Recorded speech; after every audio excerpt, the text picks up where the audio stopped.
Hey you guys, it's your girl Gina Verdejo. Welcome to 1 + 1 = 2, Season 3, Ladies Edition.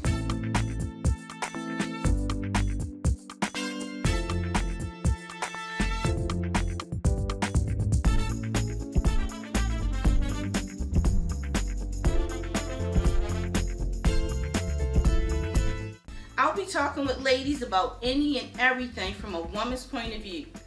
I'm excited for Season 3. Come with me.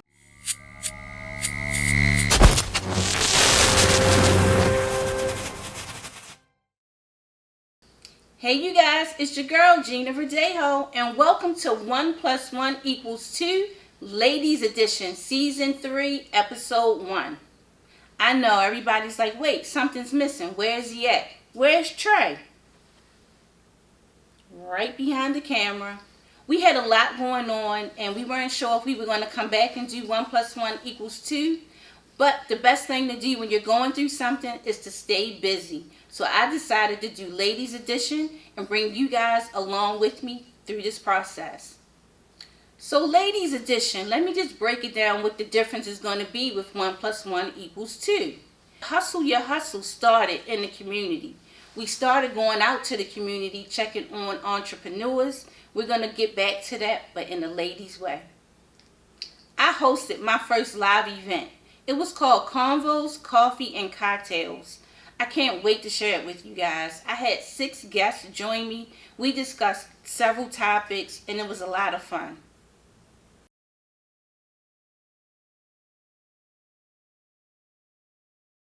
So again, I just want to thank you all for taking out a couple of hours on your Saturday. I appreciate it. Thank you so much. We are all in this room together, but I quickly want to introduce each other because we don't all know each other, but we will see each other again at the next event. So I'm Gina. Everybody calls me G or Gigi. It doesn't matter whichever one. I answer to all of them. My husband and I are new to Columbia, South Carolina. We've only been here a year and a half. And when we got here, everybody asked us the same question. Why are you guys here in Columbia? We don't have family here. We don't have friends here. So I had to venture off and do something different that I've never done in my life. I was born and raised in Baltimore. I rep my city everywhere. And I've always had the same friends, just about almost 40-some plus years. So coming to Columbia, I had to try something new. And I joined the group, went out one time, what was it, for Christmas? And I met some amazing ladies at Christmas. We started out as a really big group, and it just branched off differently. So again, trying something new gets you out of the house. Like you said earlier, I just want to get out the house on Saturday. That's what we do. So 1 + 1 = 2 is a podcast that my husband and I started. It's a couples podcast. It's on YouTube. And we started it during the pandemic really quick.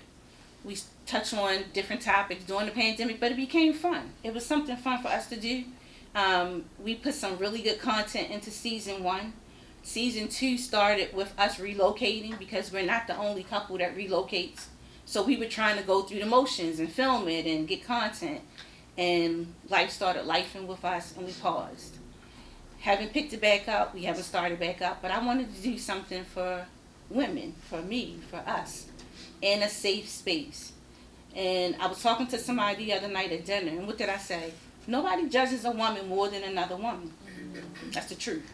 Sometimes we're harder on each other than anybody else. So this is where the vision of beauty came from. My husband said, okay, if you don't like it, create your own. And that's when I came up with the journal. And it also was part of the grieving therapy to put things together. And it's a guided journal. And when you say guided journal, sometimes people don't really understand. But this little baby here fits in your bag. Any purse you carry, backpack, or whatever. If you are somebody who writes in a diary, or if you're somebody that likes to journal, it's pages for that. If you're somebody that uses a planner, it's pages for that. While you're on the bus or a train, pick an activity. But it's just for you. You don't share this with your kids. Don't let your kids see that you write cuss words in your journal, okay? Don't let your husband see your bucket list is to go kiss Usher in Las Vegas. This is just yours. This is your personal thought, right? Nobody else gets this but you. That's the vision of beauty. Every time I envision something, my husband says, okay, what you gonna do? Create your own lane, or what do you want?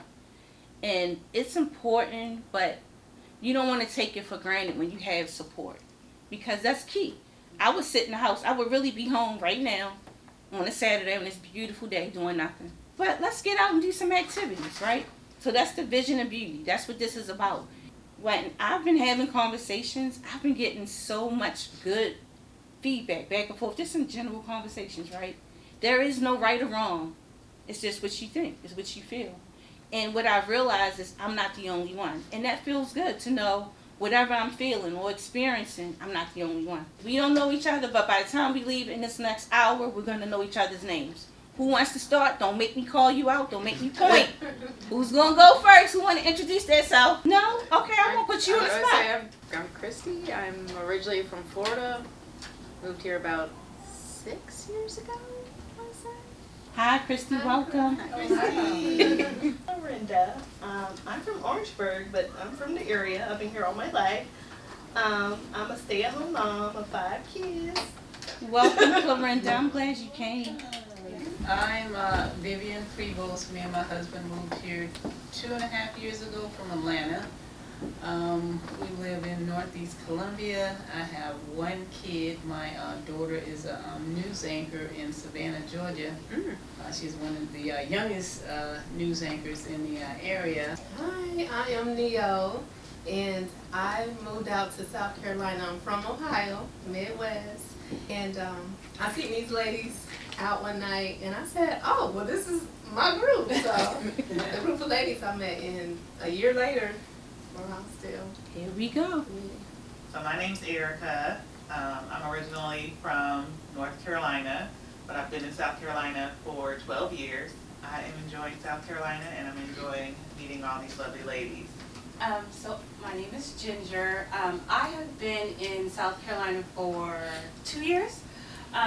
Moved here for a job, and I work from home, so I never leave. And so I joined a Facebook group so I could get out of the house and like get to know people, because we don't have any family here. We didn't have any friends here either.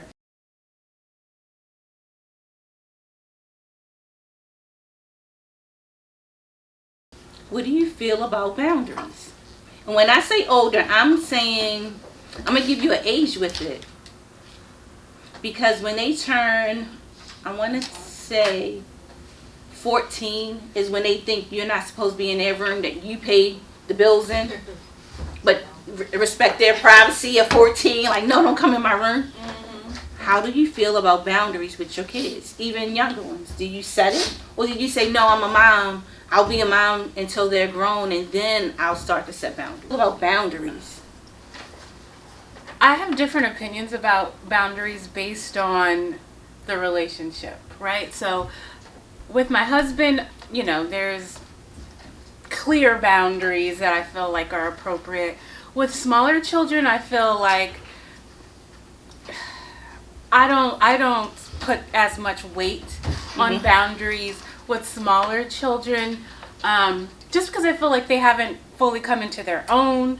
Plus, I feel like as a mother, like, I know best for the younger children. So, you know, I put less stake into that. But as they get older, especially as they reach those teenage years, like you were saying, I think it's more important to really talk and have communication, like your list said, about what is comfortable for them and what is comfortable for myself, so that we can have a compromise and work in a space and live in a space where we're both feeling like our boundaries are respected.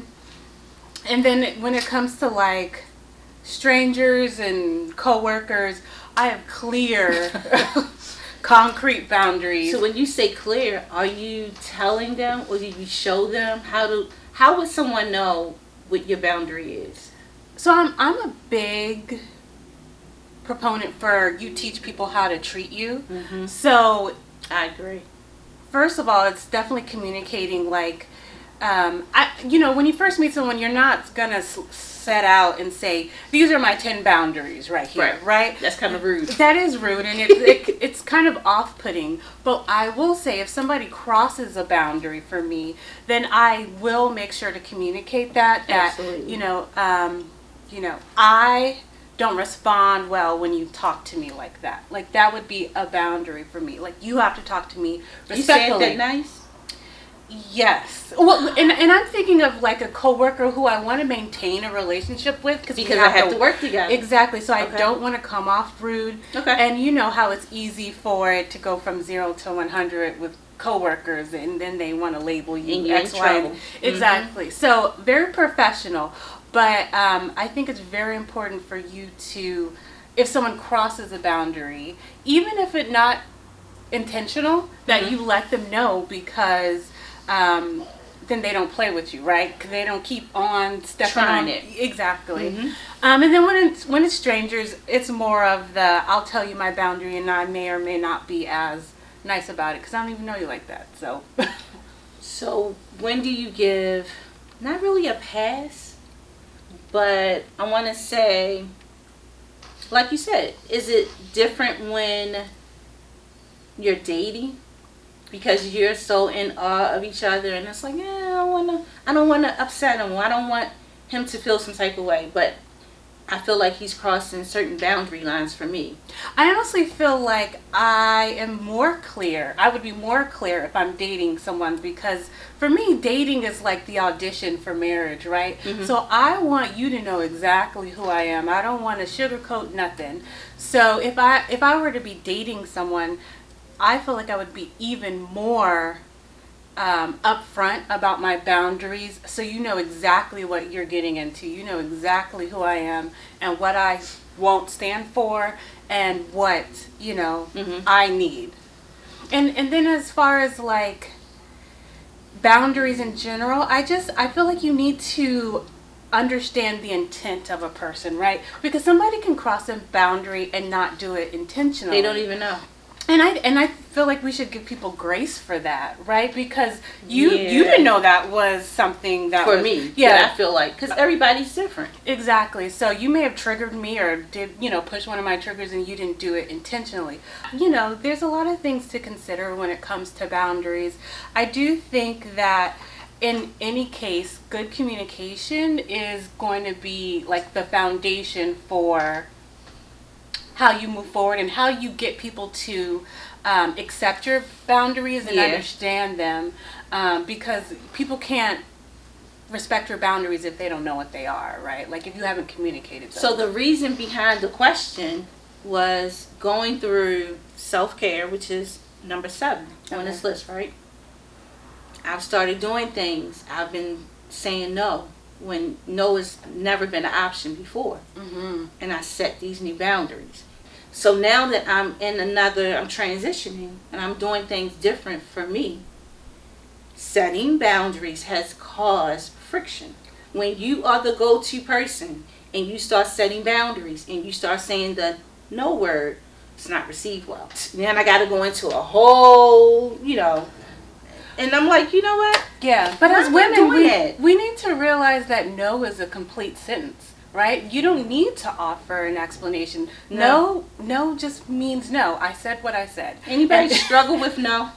My relationship with my mother, it wasn't until I was a grown woman, had my own house, where I was like trying to enforce boundaries, and there was pushback. From mom. Yeah. Now, when you say pushback, what did she say? Like, I'm still your mother. I do what I want. I kick my shoes off in your house. She was like, I'm your mother. There are no boundaries. You don't say no to me. There's nothing that we can't do. That's mine. Blah, blah, blah, blah, blah. But no was never an option for me growing up. I didn't like no.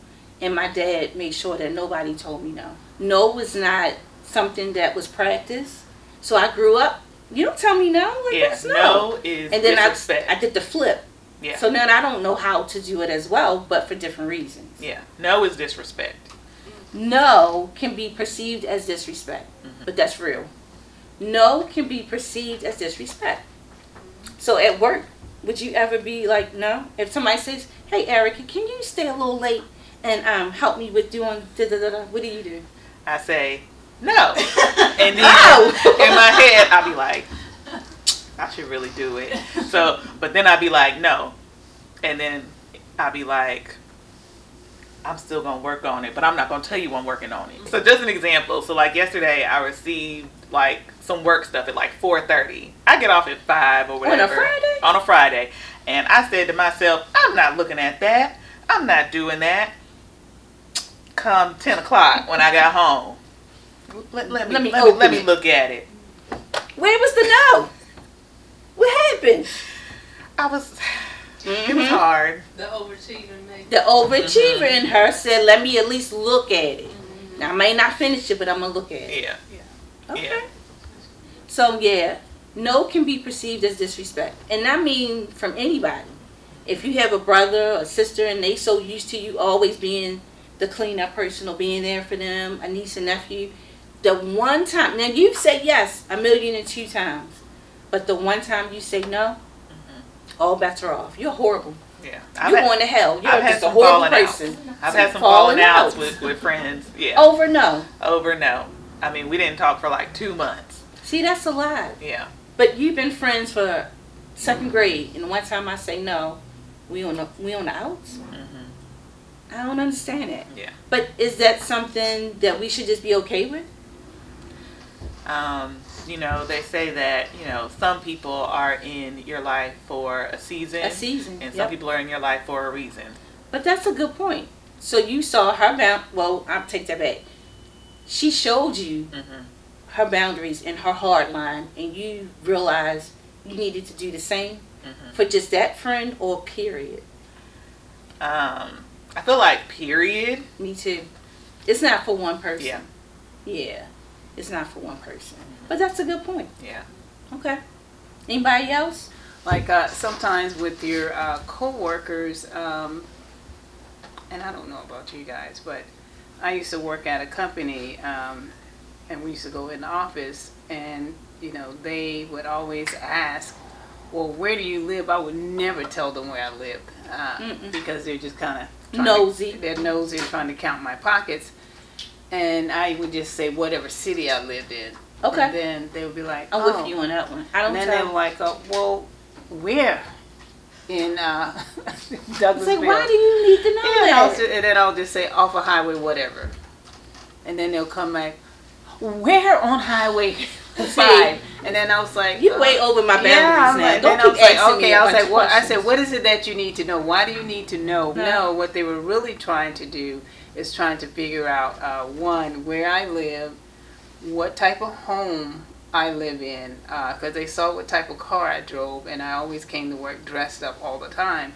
So now you're trying to figure out, okay, well, where does this girl live? And then when they found out where I lived, and they were just like, oh my gosh, how can she afford this Counting your huge pockets. house and you know, working here? And I was like, my husband pays for all of this, and it ain't none of your business where I work. Just mind your business. And See, again, crossing boundaries, being nosy. Absolutely. So everybody in the office knew where I lived. Without you inviting anybody. Didn't invite any of them. And that was a topic for like a couple of months All in about your where I business. live. And that's another thing with boundaries. Yes. I'm not friends on social media platforms with co-workers. I'm not either.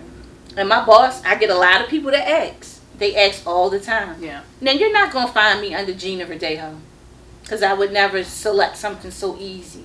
But I do get them oftentimes. They ask. Yeah. I set that I'll boundary. get Now, that's friends when I requested. say N-O. Nobody on my team is on my social media.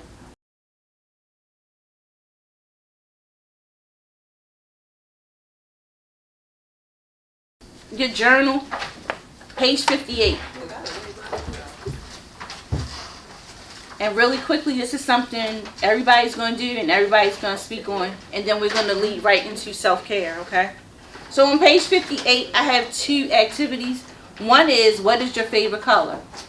Now, I thought this was an easy question, but when you start to ask women, they may tell you a color they look good in.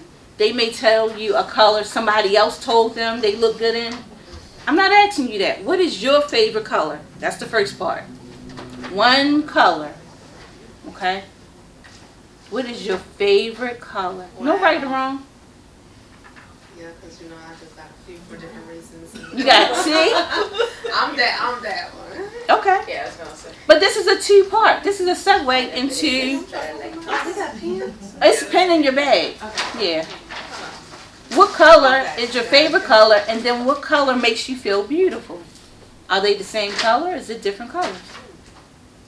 And when I say beautiful, I mean for you. You don't have to have on a gown. You can have on a sweatsuit and feel beautiful. What color makes you feel beautiful? What is your favorite color? So I'll start. My favorite color is actually chocolate brown, like that chocolate brown. But the color that I feel beautiful whenever I wear it, I just don't know why I got so much swag, is burgundy. And this was way before everybody jumped on the burgundy bandwagon with, oh, I'm gonna wear burgundy. Whenever I put it on, no matter if it's a hoodie, a dress, a skirt, it transforms me into a transformer. And then I just feel like I'm so beautiful. My favorite is chocolate brown. Has always been chocolate brown. Doo-doo brown is a hard color.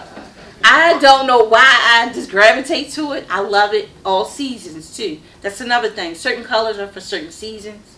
And burgundy makes me feel so beautiful. It does. Now that's not my sexy color, because black is my go-to. But beautiful is the word. That's the word I'm going for. And I love burgundy. So what about you, Christy? Well, my favorite color is black, but it's a cross between blush pink or black for what makes me feel beautiful, depending on, What about you, Clorinda? Oh, you're pink. That's your favorite color? I love pink, and what makes me feel beautiful, what color is red, because I have my red lipstick on. That's what makes me feel beautiful. Red. What about you, Vivian?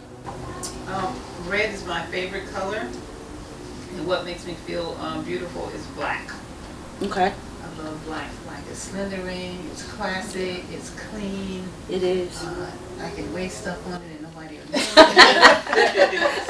I love me some black. What about you, Neo? My favorite color I will say is blue, and my favorite to wear that I feel beautiful in is orange. Really? Yeah. Now, is it a shade of blue or just blue, period? Blue, like blue. I just love blue. What about you, Erica? My favorite color is green, specifically hunter green or like a Kelly green, is red and black. Okay.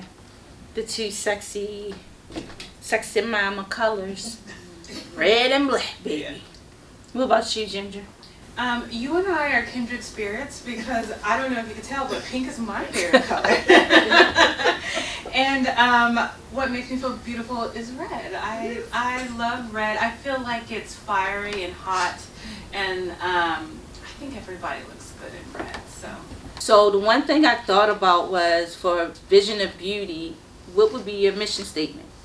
Why why would women want to even do something or think about Vision of Beauty? And the thought of it is, if you can visualize it, you can do it, no matter what it is. So part of self-care for me turns into writing. That's my safe place. That's my private place. And I don't have to explain it. I'm going to write what I'm going to write, and I'm not going to share it with nobody. And I'm honest with myself. I don't lie to myself. If you lie to yourself, you might as well just go on to the corner and do whatever you want, because it doesn't make any sense. But what I've realized is self-care is not just getting your hair and your nails done, putting on a very pretty outfit or lipstick. Self-care is your mental. Our mental well-being is key. And if you feel off balance, it may not last. It may just be today or tomorrow. But at least you're in a space where you can say, you know what? I think I need this, or I think I need this. And it won't make sense to everybody when you start dealing with self-care. So that's just something you got to be okay with. That's what the journal is designed for. That's what it's for. That's what we kind of pour into it. That's what this is designed to do. So that is the Vision of Beauty. Okay? That's what the mission statement is for.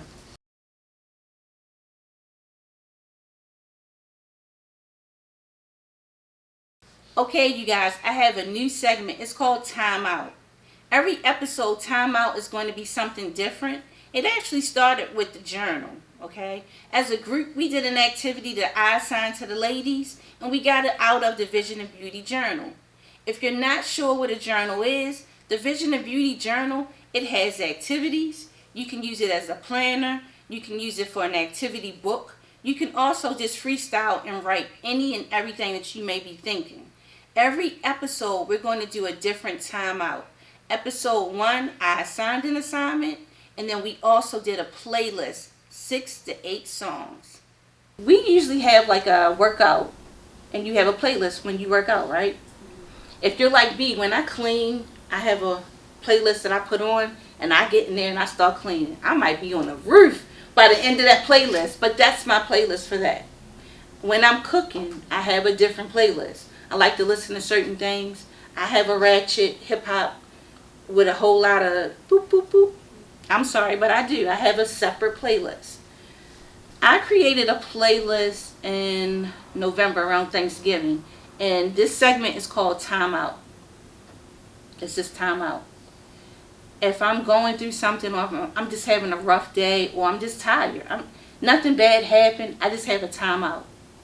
Everybody needs a timeout. We're going to all commit to having a timeout. Timeout is going to be anywhere from 10 to 15 minutes. With your time out, it's going to change. Every time we come back and we have a conversation, we're going to switch up our timeout. The first one is going to be for you to create a playlist. Your playlist is going to make sense to nobody in this room but you. That's it. 6 to 8 songs is going to be your playlist. That's all you got to do. This is strictly for you. 6 to 8 songs. Create your playlist. And it's called Time Out. Okay, everybody. Based off of what you just saw, I'm challenging everybody to come up with their own Time Out playlist. The playlist consists of 6 to 8 songs, your choice. But just because you're not at a live event, you can still be part of the activity.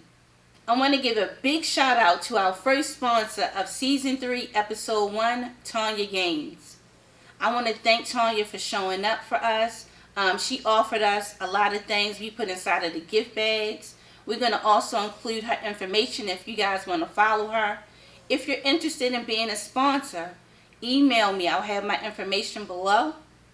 And if you're interested in being a guest and you want us to come and meet up, I want you to also shoot me your information and email me.